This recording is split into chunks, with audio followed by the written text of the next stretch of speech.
Hello dear student, welcome. तो अभी export marketing में जो फर्स्ट मॉड्यूल में आईएमपी क्वेश्चन है वही स्टार्ट कर देता हूँ। आ जाओ, ठीक है। टाइम पास नहीं करता हूँ, डायरेक्ट भेजे में डाल देता हूँ। सबसे पहला मेन क्वेश्चन है प्रोडक्ट प्लानिंग प्रोसेस। ओके, तो प्रोडक्ट प्लानिंग का मतलब होता है जैसे कि ये प्रोडक्ट है मेरा सैमसंग का M51 मोबाइल है, ये प्रोडक्ट है। अभी आपके पास भी मोबाइल रहेगा, उसको भी उल्टा करके देखो, उल्टा करेगा तो मोबाइल उल्टा हो जाएगा। तो ये प्रोडक्ट है, तो इस पर क्या आप लोग विचार कर सकते हैं। तो ये प्रोडक्ट के ऊपर आप क्या विचार कर सकते हो। सबसे पहले इसकी डिज़ाइन कैसे रहेगी, क्या रहेगी इसकी डिज़ाइन कैसे रहेगा ना, शेप क्या क्या चीज़ नया ऐड करेंगे, क्या फीचर डालेंगे। ये प्रोडक्ट लाइन मतलब ये मोबाइल है, तो इसके साथ क्या बेच सकते हैं, चार्जर बेच सकते हैं ना, हेडफोन बेच सकते हैं। तो प्रोडक्ट लाइन बोलते हैं इसको, क्या बोलते हैं प्रोडक्ट लाइन। तो साबुन के साथ शैम्पू आता है। पैकेजिंग इसको डायरेक्ट ऐसी थोड़ी देंगे ना, जैसे आप लोग दुकान से तेल खरीदते हैं तो तेल हाथ में नहीं देता ना भाई, डब्बा रहता है, थैली रहता है। वैसे प्रोडक्ट का पैकेजिंग होगा। लेबलिंग बोले तो नाम रहेगा ना, जिसमें इंफॉर्मेशन लिखा रहता है। फिर प्राइसिंग फ्री में थोड़ी बेचेगा, क्या रहेगा वो, उसका कोई भी प्राइस रहेगा। ओके, फिर पोजिशनिंग, कंपनी क्या करती है, एक ऐड तैयार करती है, एक मार्केटिंग करती है जो लोगों के दिमाग में डालती है। तो किस तरह अपना प्रोडक्ट का नाम, इमेज दिमाग में डालेंगे। अब जैसे मेरा चैनल तुम्हारे दिमाग में पड़ेगा, जैसे पाव पाव करके, अरे सर पाव पाव करके पूरा पढ़ाते थे, तो पाव पाव क्या हो गया, एक पोजिशनिंग हो गया जो दिमाग में बैठ जाता है। ओके, नेक्स्ट है प्रमोशन। ऑब्वियसली कंपनी प्रोडक्ट बनाने के बाद प्रमोशन करना पड़ेगा ना कहीं ना कहीं। तो प्रोडक्शन अलग अलग तरीका है, तुम इतना सारे प्रमोशन टूल डाल देने का है। Sales promotion, sponsor, personal selling, publicity, अलग से आंसर भी आएगा इसका, ठीक है।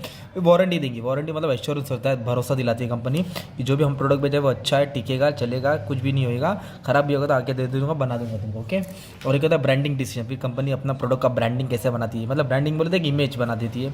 फिर गारंटी देती है, प्रोडक्ट सर्विस। तो ये तुम्हारा क्या हो गया, प्रोडक्ट प्लानिंग डिसीजन। मतलब एक प्रोडक्ट को देखे तुमको डिसीजन लेना है, खत्म। और बाद में बीच में एक वर्ड डालना है, एक्सपोर्ट मार्केटिंग। क्या डालना है, एक्सपोर्ट या इंटरनेशनल वर्ड डालना है। ओके, ये सेम आंसर जो सेम फाइव में पढ़ा था। अब ब्रांडिंग आंसर में स्किप करो, शॉर्ट में तुमको पढ़ना पड़ेगा।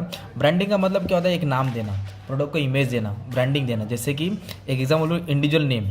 तो ब्रांडिंग किससे होता है, इंडिविजुअल नेम से होता है। जैसे लक्स होता है, लाइफ बॉय होता है ना, नेस्ले होता है, एक नाम हो गया। मल्टी ब्रांड कंपनी में एडॉप्ट इंडिविजुअल ब्रांड नेम, सबके लिए एक ब्रांड बना देती है। फिर होता है कॉर्पोरेट नेम। कॉर्पोरेट मतलब सबके लिए एक ही नाम रहेगा, Tata, Tata coffee, Tata steel, Tata short. तो इंडिविजुअल मतलब एक का होता है, और ब्लैंकेट मतलब एक चादर में सब आ जाएगा ना, हाँ कंपनी का आ जाएगा। फिर कॉर्पोरेट और इंडिविजुअल दोनों रहता है, जैसे Cadbury Dairy Milk, Cadbury Gems. मतलब इसमें ब्रांडिंग के ऊपर बना कंपनी अपना नाम कह देते हैं। फिर फैमिली के हिसाब से नाम आता है, फैमिली बोले तो अमूल हो गया, अमूल कोऑपरेटिव सोसाइटी हो गया पूरा, है ना। फिर एक होता है इंटरनेशनल मार्केटिंग। इंटरनेशनल ब्रांडिंग बोले तो जैसे KFC, वो एक कंपनी अपना प्रोडक्ट एक कंट्री में नहीं सीमित रहती, पूरे अलग अलग कंट्री, अलग अलग वर्ल्ड में। KFC, लेस, है ना, लिंक्स, बर्गर किंग, इसका ब्रांच एक जगह नहीं, पूरे वर्ल्ड वाइड है ना, उसके हिसाब से।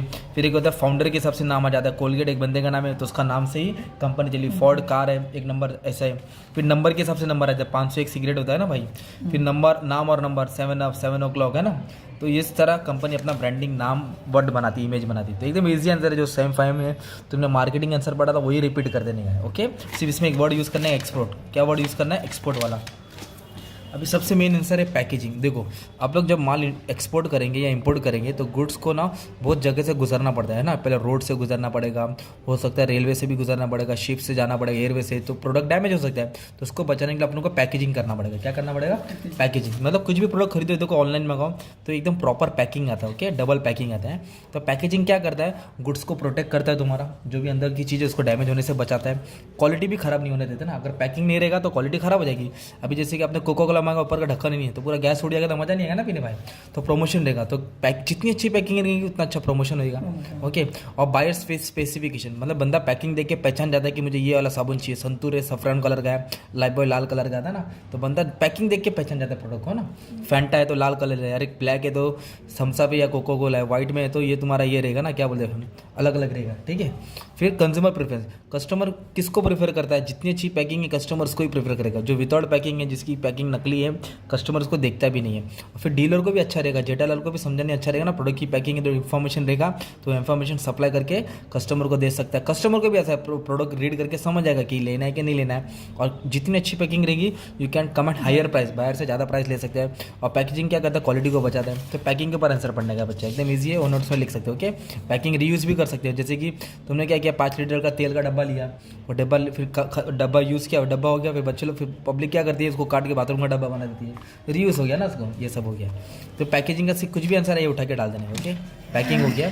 अब ये लेबलिंग, लेबलिंग में फ़र्क है। लेबलिंग का मतलब प्रोडक्ट का नाम होता है, लेबलिंग का मतलब क्या होता है, प्रोडक्ट का नाम। आप लोग ना कभी ना वो थम्स अप की बोतल देखो, ये देखो ये प्रोडक्ट है ना, तो ये नाम लिखेला रोज है ना, सिरप रहता है, तो इधर दिया है, ये लेबलिंग बोलते हैं इसको, इसमें इंफॉर्मेशन रहता है, इंग्रेडिएंट्स रहता है, कितने का भाव लिखा रहता है, और मतलब कहाँ बनाया, क्या क्या इंग्रेडिएंट्स है। बस इधर ग्रीन है मतलब ये वेजिटेबल है, मतलब वेज है, रेड वाला नॉन वेज, तो ये लेबलिंग होता है। ओके, तो लेबल से मालूम होता है किसका नाम है, कंपनी का नाम है, प्रोडक्ट में क्या क्या कहाँ से बना, तो ये लेबलिंग होता है। लेबल से पहचान सकते हैं, कंपनी का इमेज बढ़ेगा, प्रमोशन होगा, आगे का पूरा पॉइंट उठा के डालना है। सिर्फ तुमको क्या करना है, लेबल का मीनिंग पढ़ना है, लेबल में क्या क्या होता है बोलना है, एक बॉटल बना देने का, बॉटल भी बना देने का अच्छे से, बॉटल को फिर क्या क्या डिस्क्रिप्शन इधर डाल देने का, 3-4 पॉइंट पढ़ने का, कितना पढ़ने का, बाकी पैकेजिंग के जैसे डाल सकते हैं।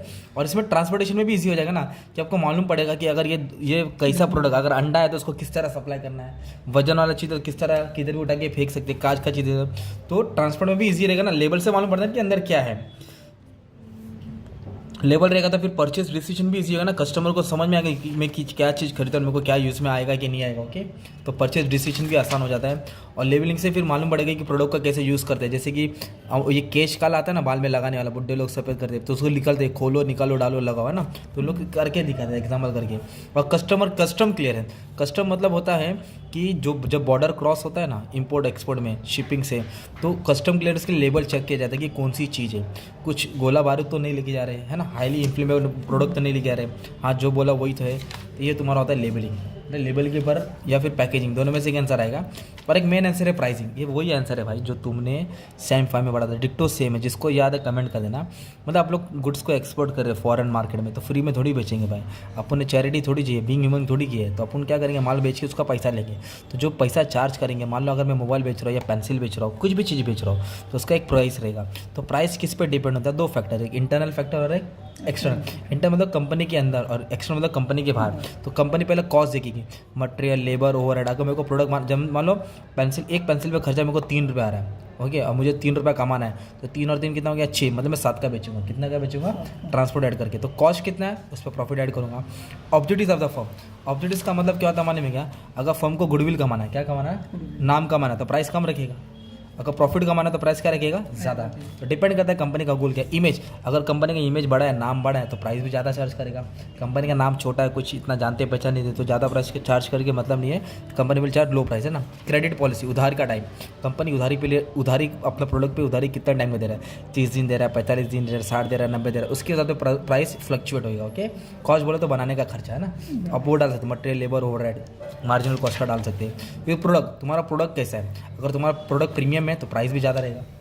अभी देखो ना, एक घड़ी है ना, जो आजकल पब्लिक है, बड़े बड़े एक्टर लोग, ये लोग 10-10 लाख की घड़ी पहनते हैं, 5-5 लाख की घड़ी पहनते हैं, कोई करोड़ का पहनता है, और 150 की घड़ी कुरला में भी आते हैं। घड़ी है, तो जैसा प्रोडक्ट रहेगा वैसा प्राइस रहेगा, क्योंकि कुरला वाली घड़ी के तो लोकल घड़ी है, चला तो चांद तक वरना शाम तक ही खत्म हो जाता है। पर कोई प्रोडक्ट एकदम हाईफाई रहता है, प्रीशियस रहता है, उसमें बोलते हैं ना उसकी प्रीमियम क्वालिटी रहता है, इसलिए उसका प्राइस ज़्यादा चार्ज होता है। फिर बाद में क्या देते, प्रमोशन, जितना ज़्यादा प्रमोशन रहेगा उतना ज़्यादा प्राइस चार्ज होता है, जितना शॉर्ट प्रमोशन, जितना कम प्रमोशन, उतना कम एडवर्टाइजमेंट रखा, उतना कम प्राइस कंपनी चार्ज करती है।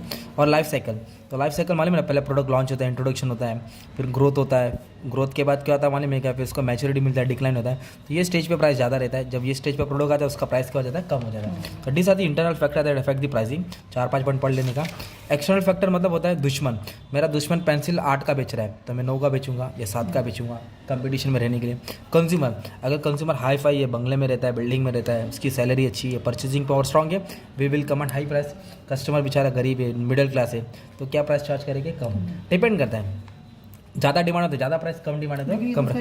यूनिक प्राइस नहीं रहेगा, नहीं यूनिक नहीं, मतलब अपन देखेंगे ना कंपनी में अलग अलग प्रोडक्ट रहता है। अच्छा। तो कुछ कस्टमर नॉर्मल शर्ट भी खरीदता है 500 वाला, अच्छा। और 2500 वाला भी शर्ट रहता है, तो कस्टमर बोलते हैं हाँ। और इकोनॉमिक कंडीशन, अगर देश में लॉकडाउन लग गया, कोरोना वायरस आ गया, तो प्राइस कम हो जाएगा ना भाई, क्योंकि किसके पास पैसा नहीं है। और इकोनॉमिक कंडीशन अच्छा है, बूम पीरियड चल रहा है, देश में कोई टेंशन नहीं, तो प्राइस क्या रहेगा, ज़्यादा रहेगा।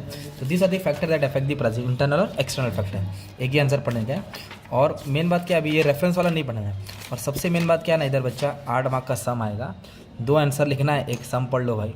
तो ये सब है ना, मैं नेक्स्ट वीडियो में अपलोड कर दिया, तुमको टेंशन नहीं लेना। अभी 10 मिनट में वीडियो खत्म हो गया, मतलब मैंने एक मॉड्यूल पढ़ा दिया, मतलब बाकी का भी मॉड्यूल शायद से 10-10 मिनट का बन जाएगा तुम्हारे लिए। तो नेक्स्ट वीडियो में नेक्स्ट मॉड्यूल, उसके नेक्स्ट वीडियो में नेक्स्ट मॉड्यूल बना रहा हूँ। हेडफोन्स नहीं बना, हेडफोन्स तुम लोग बना लेना, ठीक है। और इतना ही बोलने का, हेडफोन बनाओ, ऑनवर्ड्स में लिख दो, एकदम शॉर्ट में समझा दिया हो, टेंशन लेने की ज़रूरत नहीं है। ये वाला सब नेक्स्ट वीडियो में अपलोड कर दूँगा, अपलोड कर दिया, टेंशन मत लेना। अब एक बात और बताने का था, तो फर्स्ट मॉड्यूल हो गया। तो ऐसे करके तुमको हर एक मॉड्यूल का शॉर्ट में बताने का। और एक आंसर मैंने ये भी बनाया सबका मालिक एक है, वो भी देख लेना, अपलोड हो गया है। मतलब एक आंसर जो लास्ट मॉड्यूल में घुमा सकते हैं, क्योंकि लास्ट मॉड्यूल में 15 आंसर है, तो इतना तुम लोग नहीं पढ़ पाएंगे। तो एक आंसर बनाया सबका मालिक एक है, वो किधर भी घुसा के डाल सकते हैं। और इधर फाइनेंस वाले में कैसा है, अलग अलग बैंक का नाम देना है। तो एक आंसर बैंक का पढ़ो, कोई भी बैंक का वो उठा के डाल देने का। बाकी ये मॉड्यूल ईजी है। ओके, मतलब देखो ज़्यादा नहीं पढ़ पाए तो कुछ पढ़ के तुम लोग किधर भी उठा के फेंक सकते हैं। तो एक आंसर इधर कॉमन हो गया, एक आंसर इधर कॉमन हो गया। तो मतलब इधर ज़्यादा नहीं पढ़ा, 3-4 आंसर इधर पढ़ा, 3-4 आंसर इधर पढ़ा, 3 ही पढ़ा। तो क्योंकि 15-15 आंसर है, तो 3-4 में हो जाएगा।